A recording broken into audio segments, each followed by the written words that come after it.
27 मार्च 2024 को अखिल भारतीय कांग्रेस पार्टी द्वारा मंडला लोकसभा कांग्रेस प्रत्याशी ओमकार सिंह मरकाम के पक्ष में निषाद भवन ग्राउंड में शक्ति प्रदर्शन किया गया, जिसमें प्रदेश अध्यक्ष जीतू पटवारी एवं नेता प्रतिपक्ष उमंग सिंघार सहित पूर्व अध्यक्ष अरुण यादव ने अपनी हुंकार भरी। आपको बता दें कि ओमकार सिंह मरकाम ने जनता से अपने लिए वोट करने की अपील की, तो वहीं नेता प्रतिपक्ष उमंग सिंघार ने एक बार फिर छठी अनुसूची का मुद्दा उठा दिया। उन्होंने फग्गन सिंह कुलस्ते को फूला हुआ गुब्बारा भी कहा और हवा निकलने की बात भी कही।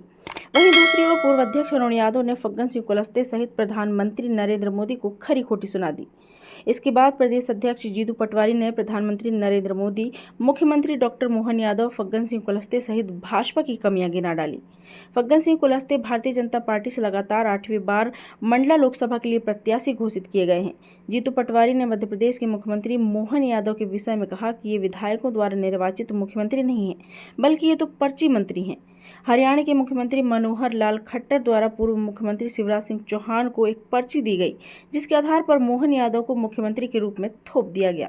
उन्होंने यह भी कहा कि प्रधानमंत्री नरेंद्र मोदी ने प्रतिवर्ष 2 करोड़ रोजगार देने का वादा किया था, साथ ही 15 लाख प्रति व्यक्ति के खाते में आएंगे। ये सारे वादे उनके झूठे साबित हुए हैं। जीतू पटवारी ने कहा कि कांग्रेस पार्टी की सरकार बनते ही 12वीं पास प्रति व्यक्ति को हम गारंटेड रोजगार प्रदान करेंगे। हर महिला को 8,500 रुपये की राशि खाते में डाली जाएगी। उन्होंने दावा भी किया है कि मेरे द्वारा जो बातें कही जा रही हैं, सभा में बैठे हुए सारे लोग इसका वीडियो बनाकर अपने पास रख लें। जीतू पटवारी ने कहा कि किसानों को गेहूं का समर्थन मूल्य 3,000 रुपये एवं धान का 3100 रुपये दिया जाएगा। मंडला से पूजा ज्योतिषी की रिपोर्ट। फग्गन सिंह कुलस्ते, फग्गन जी का नाम बदलने से फग्गन सिंह कुलस्ते कर देना चाहिए। जो बड़ा फुग्गा तो बनाया भारतीय जनता पार्टी ने, 5 से 6 बार सांसद बनाया, केंद्रीय मंत्री बनाया, इतनी हवा भर दी। और एक हमारे चैन सिंह भाई जो अभी विधायक बने, एक छोटे से चैन सिंह ने पिन मारी, फुग्गा फूट गया। तो ये हमारा शेर है चैन सिंह भाई। तो मैं आपसे कहना चाहता हूं कि भारतीय जनता पार्टी कभी आदिवासियों का भला नहीं कर सकती। कभी उन्होंने आपकी यहाँ छठी अनुसूची की बात नहीं करी, कभी आपके यहाँ पलायन को लेके युवाओं को गारंटी की बात नहीं करी। मोदी जी जरूर कहते रहे कि देश के अंदर हम 2 करोड़ युवाओं को नौकरी देंगे। कौन था? मोहन यादव, पर्ची का मुख्यमंत्री। काय का मुख्यमंत्री? विधायकों का नहीं, जनता का नहीं, पर्ची से निकला हुआ मुख्यमंत्री। जैसे ही बैठे उन्होंने चालू किया, क्राइम मध्य प्रदेश में अद्भुत है, अकल्पनीय है। आदिवासियों पर अत्याचार। शिवराज जी थे, एक आदिवासी पर एक व्यक्ति रीवा में, सतना में, रीवा में, सीधी में चेहरे पर पेशाब कर रहा था। मनावर में 9 आदिवासियों को 9 हाथ गड्ढे गहरे में गाड़ दिए। शिवनी में एक आदिवासी को घसीट के मार दिया। मध्य प्रदेश में 2 लाख आदिवासी बहनें गायब हो गई पिछले 3 साल में।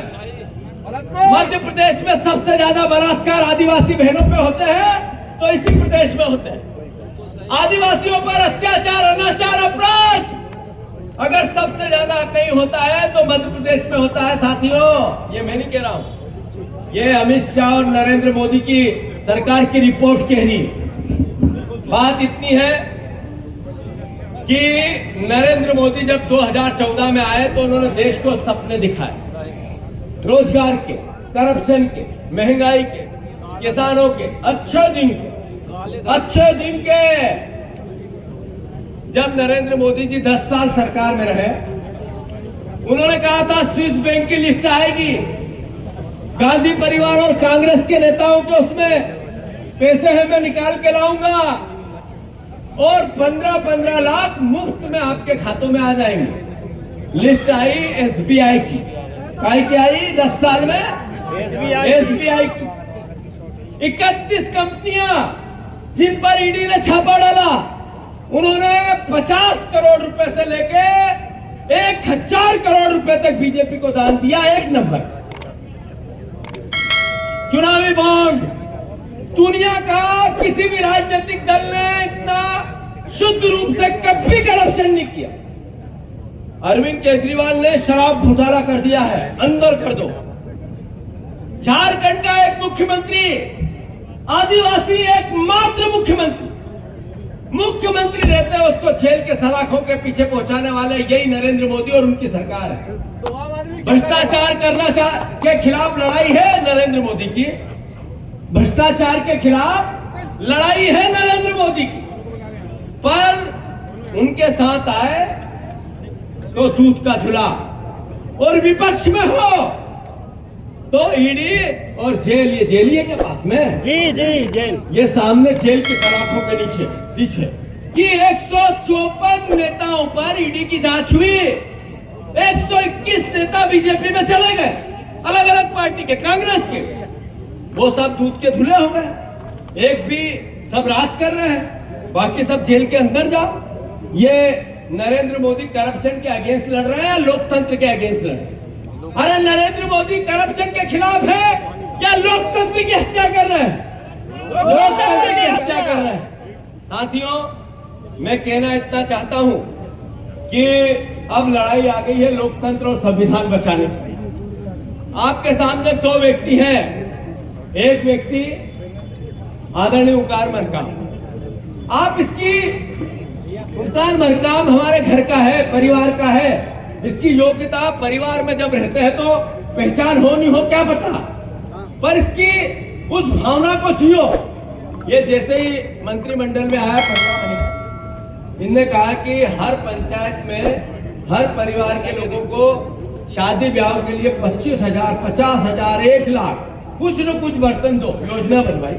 उन परिवारों के लिए बनाई जिनको नीड थी, जरूरत थी।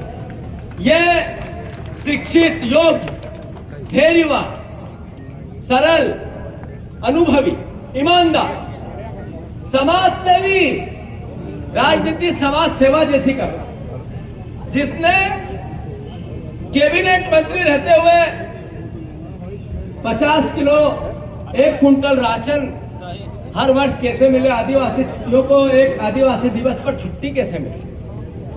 इसने हर वो एकलव्य योजना जिसमें खेलकूद की प्रतियोगिताओं में आदिवासी और आम बच्चा आगे कैसे जाए। मैं मानता हूं राहुल गांधी के प्रिय तो है ही, अद्भुत है। ग्रेजुएशन करने के बाद पक्की नौकरी 8,500 रुपए की पहले महीने से चालू हो जाएंगे। केवल ग्रेजुएशन की उसके पास डिग्री होनी चाहिए, कोई फॉर्मेलिटी नहीं। ये पहली बार कांग्रेस पार्टी लाई। ये मेरी बहनें बैठी है, महंगाई बहुत हुई, महंगाई की मार अब की बार मोदी सरकार, वो नहीं हटी। महंगाई है, अच्छी पानी की बोतल लो तो 40-50 की हो गई, पेट्रोल 100 के ऊपर हो गया, डीजल 100 के ऊपर हो गया, मीठा तेल 150 के ऊपर हो गया, राशन अद्भुत महंगा, कपड़े लत्ते जो कहो उस पर जीएसटी, सरकार का पैसा जनता से जाता है, पर जनता को राहत नहीं। हमने तय किया कि हमारी बहनें, शिवराज जी ने धोखा किया उनके साथ, 3,000 का बोला और 1,000 दे रहे। 8,500 रुपया पर बहन को, गरीब बहन को, आदिवासी बहन को, दलित बहन को, अपर कास्ट की भी गरीब, हमारे जो किसी भी वर्ग के लोग हो, 8,500 रुपया हर बहन के खाते में जैसे ही कांग्रेस की सरकार बनेगी कांग्रेस पार्टी डालेगी। हर बहन 8,500। याद रखना, ये मैंने एक बात कही, वीडियो बनाओ जरा, निकालो सब अपने अपने फोन, हर घर पहुंचाओ। 8,500 रुपया सारी बहनों के खाते में। वो बीजेपी के नेताओं की जो पत्नियां और बहनें हैं ना, उनकी बहनों के भी खाते में जाएंगे। याद रखना, उनसे भी इस बार वोट लेना है। लोगे कि नहीं लोगे?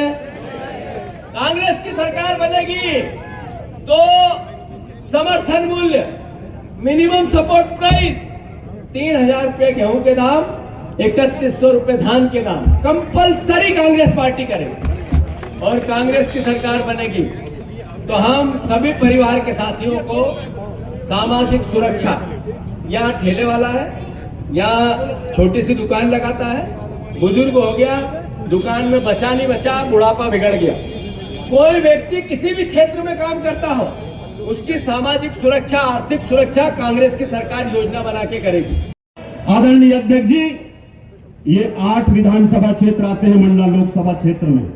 8 विधानसभा का अगर तुलना आप करेंगे तो सबसे ज्यादा वोट प्रतिशत और बढ़त अगर कहीं से मिलता है तो बिछिया विधानसभा से मिलता है। आज भी हमारे बिछिया विधानसभा के जाबाज कांग्रेसी कार्यकर्ता पूरी तरह से आन बान और शान के साथ वो कांग्रेस के साथ तैयार हैं। मैं आपको विश्वास दिलाना चाहता हूं और एक बात और कहना चाहता हूं, जो ये फग्गन सिंह कुलस्ते भारतीय जनता पार्टी का ये 5वीं 6वीं बार हो सकता है, लेकिन ये 7वीं बार लोकसभा का चुनाव लड़ने जा रहा है। ये 7वीं बार लोकसभा के चुनाव में आज इसने मंडला जिले को, मंडला की आदिवासी और सभी वर्ग के लोगों को कुछ नहीं जिया सिवाय झूठ और ठगने के अलावा। आप लोगों से निवेदन करना चाहता हूं, समस्त कांग्रेसी कार्यकर्ताओं से, कि हमारे बीच आज ओमकार भाई मरकाम जी, जो आज दिल्ली में वो हमारे शीर्ष नेतृत्व के साथ नेतृत्व करते हैं, आज सौभाग्य से हमको ओमकार मरकाम जी जैसे लोकसभा के प्रत्याशी मिले हैं। मैं उनको कहना चाहता हूं कि हर कार्यकर्ता आज पूरी तरह से निष्ठा के साथ तैयार है। उनको जिताने का काम अगर हम सब लोग मिलकर के करेंगे तो मैं समस्त कार्यकर्ताओं से अपील करना चाहता हूं, अध्यक्ष जी, एक एक कार्यकर्ता अपने पोलिंग बूथ जिताने के लिए आज तैयार है। तैयार है कि नहीं है? तैयार है कि नहीं है? मैं आपसे निवेदन करना चाहता हूं कि हम सब लोगों को जो है इस लोकसभा के चुनाव में हमको आज नया इतिहास बनाना है। बहुत बहुत बधाई। जय हिंद, जय भारत। देखो, मेरे साथी है अपना भूपेंद्र है, हमारे डॉक्टर साहब है, हमारा पिछला विधायक संजू भी है, और भी बहुत परिवार के साथीगण है। पर मैं आदरणीय जिन्होंने कुलिस्ते चाचा को घर भेजा, उनसे अनुरोध करता हूँ कि चाचा के लिए 2 शब्द कहें। प्रदेश अध्यक्ष जी के द्वारा मुझे सम्मानित किया गया। माननीय अध्यक्ष जी, मैं आपसे बताना चाहता हूं, इस स्वागत का जो असली हकदार है वो मेरे विधानसभा के कार्यकर्ता जो सामने बैठे हैं, वो इसके हकदार है। उन्होंने मुझे इस पद तक पहुंचाया, इस मुकाम तक पहुंचाया। भगवान कुछ नहीं है, सिर्फ एक साधारण कार्यकर्ता है। मैं आपसे निवेदन करता हूं कि जिस तरीके से विधानसभा में आप सबने मेहनत करके उसको धूल चटाया है, आने वाले 19 अप्रैल को आप सब अपने अपने बूथों में डट जाए और इस बार लंबे अंतर से उसको हराएंगे।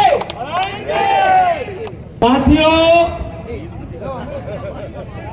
2024 में नरेंद्र मोदी जी ने कुछ बातें देश के सामने रखी थी। एक बात थी 2 करोड़ रोजगार की, दूसरी बात थी 14 में, दूसरी बात थी स्विस बैंक की लिस्ट की, कांग्रेस पार्टी के नेताओं के धन की, और 15-15 लाख की। एक बात थी बहुत हुई महंगाई की मार, अब की बार मोदी सरकार। एक बात थी किसानों को डबल इनकम, और एक बात थी MSP, किसानों का समर्थन मूल्य। एक भी पूरी हुई क्या? अरे फिर से बताओ, आपके खाते में 15-15 लाख रुपए आए क्या? आपके जो किसान भाई है उनकी डबल इनकम हुई क्या? बहुत हुई महंगाई की मार। जब 60 रुपए का किचन ऑयल मीठा तेल था मूंगफली का, अब 160 है। जब पेट्रोल 60 का था, अब 110 का है। जब सरसों का तेल 160। हाँ, सरसों का तेल भी 160। मैं 5 व्यक्तियों का घर चलाने के लिए 3 से 4 हजार रुपया लगता था। 20 से 25 हजार रुपए में भी पैसे आए, पर लोगों का घरों का काम नहीं होता है। 2023 अभी नरेंद्र मोदी जी आए थे, गारंटी, मोदी गारंटी। किसानों की 2700 रुपए गेहूं का दाम दूंगा, मिला क्या? 3100 धान का दाम दूंगा, मिला क्या? 3000 लाडली बहनाओं को तो मिल गए होंगे? नहीं। अरे मिल गए होंगे। अरे तो थोड़ा हर महीने कर्ज लेना, बड़ा पंडाल लगाना, कार्डलेस हाथ में माइक लेना और उस पर वॉक करना। शिवराज जी ने अद्भुत कल्पनी पराकाष्ठा कर दी और कहा, बहनों मेरे पास अभी पैसे की कमी है, 1000 लो। चुनाव में वोट दो, जैसे ही होंगे 3000 करूंगा। एक ऐसा झूठ, ऐसा पाखंड, ऐसी अकल्पनीय झांसा कोई एक राजनेता, एक अच्छा व्यक्ति, एक अच्छा इंसान नहीं दे सकता। साथियों, जैसे ही शिवराज जी की इस झांसे में आकर 160 से ऊपर सीट बीजेपी जीत गई। पत्रकार बंधुओं सुनो, और ये मेरा हाथ जोड़ के निवेदन है, मंडला ढिंडोरी की संसदीय क्षेत्र की जनता को भी बताओ कि जिस दिन आखिरी मीटिंग थी, जब हमारी सरकार गिरी थी, जब हमारे विधायक भाग गए थे, तब मुकार मरकाम की एक भावना, एक बात, एक मुझे अंतर मन को छू गई। इसने कहा आदिवासी हितों की जो योजनाएं हैं हमारी सरकार चली जाएगी, पर मैं मंत्री रहूं नहीं रहूं, हमारी सरकार रहे नहीं रहे, पर उसके पहले वो योजना क्लियर करवा दो। हाथ जोड़ के मेरा निवेदन, लड़ता रहा, देखकर तड़प कैसी होती है अपने क्षेत्र के। 4 बार ऐसे ही नहीं जिताती है लोग। अगर ढिंडोरी की जनता ने भरोसा किया, आपने मंडला ढिंडोरी से एक बार पिछली बार चुनाव लड़ा था हमारा उकार, हमने 80,000 वोट से गुणवाना थोड़ी ज्यादा ले गई थी। इस बार तो गुणवाना को तो ज्यादा नहीं मिलेगा ना, सब पंजे पे आएगा ना। तो मेरा इतना ही निवेदन है कि एक तरफ है ये उकार मरकाम, जो आपके सम्मान को बढ़ाने में कोई कोर कसर बाकी नहीं छोड़ेंगे, और दूसरी तरफ है कुलस्ते चाचा, जो नोट की गड्डियां लेके अंदर चले गए और सीधे तिहाड़ गए कि नहीं गए? अरे गए कि नहीं गए? एक दिन अखबारों में आया, मीडिया में आया, संसद में सो रहे थे कि नहीं सो रहे थे? अरे सो रहे थे कि नहीं सो रहे थे? मां नर्मदा निकली है। एक योजना 35 साल में कुलस्ते जी ने कोई काम किया हो तो, कोई ध्यान हो तो मुझे दुरुस्त करे भैया, पत्रकार बंधु करे। अरे कुछ किया क्या? अरे कभी एक बार संसद में कुलस्ते चाचा, तेरे भी चाचा है, वो खड़े होकर क्षेत्र की आवाज उठाते दिखे, सवाल लगाते दिखे? बात यह है, इस 35 साल की मुसीबत को समाप्त करोगे कि नहीं करोगे? अरे करोगे कि नहीं करोगे? बस इतना ही निवेदन है। संस्कृति की बात, धर्म की बात, भगवान की बात अपनी जगह है, सबके अपने अपने नाम रहना भी चाहिए। पर आपके घर में उससे असर आया हो तो बीजेपी को वोट दो, और अगर नहीं आया हो तो फिर तो पंजा चाहिए। मोदी ने 2014 में जो बोला पूरे किए हो तो मोदी को, अगर नहीं किया तो फिर पंजे को। पुरानी पार्टी है, अपनी पार्टी है, गरीबों की पार्टी है, आदिवासियों की पार्टी है, आपकी पार्टी है।